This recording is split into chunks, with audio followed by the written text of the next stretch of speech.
Hello guys, welcome back to Annakutty fun world. ഇന്നത്തെ ഒരു video എന്ന് പറയുന്നത് ഞങ്ങൾ വന്നിരിക്കുന്നത് തേക്കടിയിൽ യാന സഫാരിക്കാണ്.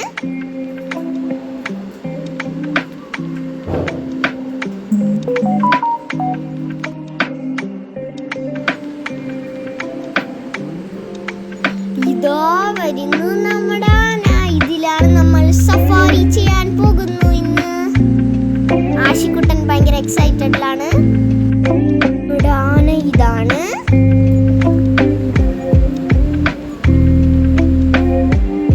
ഞാൻ ഫ്രണ്ടിലാണ് ഇരുന്നത്. എലിഫന്റ് പുറത്ത് കേറിയപ്പോ ഇച്ചിരി പേടിയുണ്ടായിരുന്നു, പിന്നെ ഓക്കെ ആയി.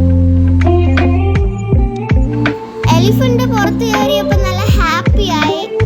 എലിഫന്റ് സഫാരി ഒക്കെ ചെയ്തപ്പം നല്ല എൻജോയ്മെന്റ് ഉണ്ടായിരുന്നു. ഞങ്ങൾ കുറച്ച് ഫോട്ടോസ് ഒക്കെ എടുത്തു.